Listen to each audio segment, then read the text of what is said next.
আসসালামু আলাইকুম। ইসলামের শত্রু, মানবতার শত্রু, গণহত্যাকারী, দখলদার ইসরায়েল বাহিনীর ধ্বংসের আওয়াজ শুনতে পাচ্ছি। ইতিমধ্যেই ইসরায়েলের প্রতিরক্ষা সদর দপ্তর ধ্বংস হয়েছে, বিমান ঘাঁটি, সেনাবাহিনী ঘাঁটি সেগুলো ধ্বংস হয়েছে।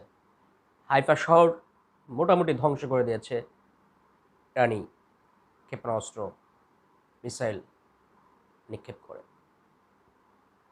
যেটা আমরা 2 সপ্তাহ আগেও কল্পনা করতে পারতাম না যে ইসরায়েলে তারা যেভাবে গাজাতে গণহত্যা চালিয়ে যাচ্ছে, ধ্বংস করে যাচ্ছে স্কুল, কলেজ, মাদ্রাসা, হাসপাতাল, আশ্রয়কেন্দ্র সহ যে মানবতা বিরোধী কর্মকাণ্ড চালিয়ে যাচ্ছিল, 2 সপ্তাহ আগেও আমরা কল্পনা করতে পারছিলাম না যে এই ইসরায়েলকে তার প্রতি এভাবে প্রতিশোধ নিতে পারবে কোনো রাষ্ট্র।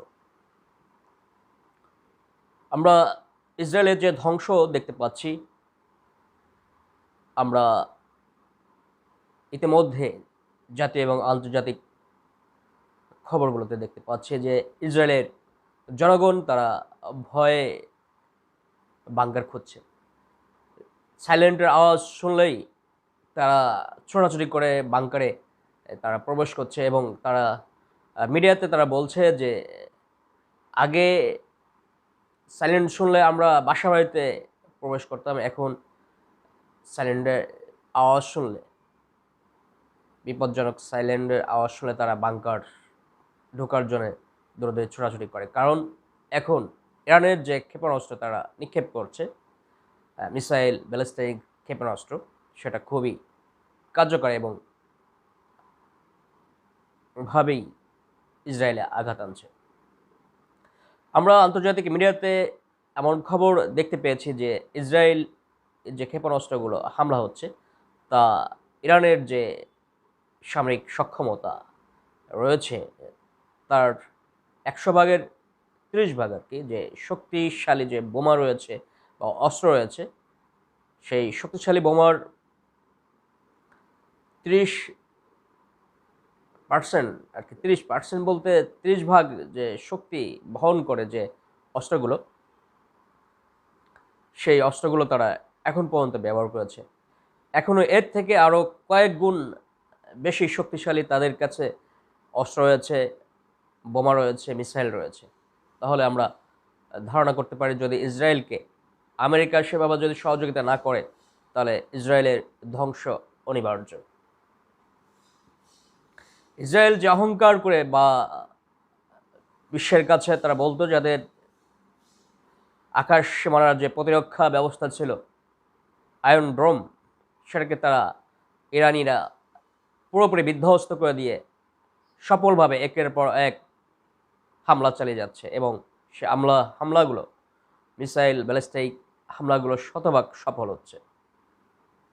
আমরা দেখতে পাচ্ছি বা আন্তর্জাতিক মিডিয়াতে খবরগুলো প্রচারিত হচ্ছে, ইসরায়েল ইতিমধ্যে সেই ক্ষয়ক্ষতির যে প্রকৃতির চিত্র সেটা প্রকাশ করতে বিধিনিষেধ বা করেছে। ইসরায়েলি গণমাধ্যমের প্রতি তারা বিশেষ করে সামরিক স্থাপনার আশেপাশে ছবি বা ভিডিও করতে পারবে না, ড্রোন ক্যামেরা ইউজ করতে পারবে না। এতে আমরা ধরে নিতে পারি যে আমরা যে চিত্র বা ভিডিও দেখতে পাচ্ছি এর থেকে আরও ভয়াবহ অবস্থা হয়েছে ইসরায়েলের, যেটা আমরা 2 থেকে 3 সপ্তাহ আগেও কল্পনা করতে পারিনি যে ইসরায়েলের এভাবে ধ্বংস করতে পারবে কোনো রাষ্ট্র। ইরান তাদের যে প্রযুক্তি বা তাদের ক্ষমতা ইতিমধ্যে বিশ্বের কাছে তারা প্রমাণ করতে পেরেছে যে তারা ইসরায়েলকে যে কোনো সময় ধ্বংস করে দিতে সক্ষমতা রাখে। এবং ইরান বলে আসছে যদি ইসরায়েল এই আগ্রাসন থেকে যদি তারা ফিরে না আসে, তাহলে হামলা অব্যাহত থাকবে। আর এই হামলা যদি অব্যাহত থাকে, আমেরিকা যদি এর যুদ্ধে সরাসরি ইসরায়েলকে সহযোগিতা না করে থাকে, তাহলে ইসরায়েল ধ্বংস অনিবার্য। ইহুদি নিপাত যাক।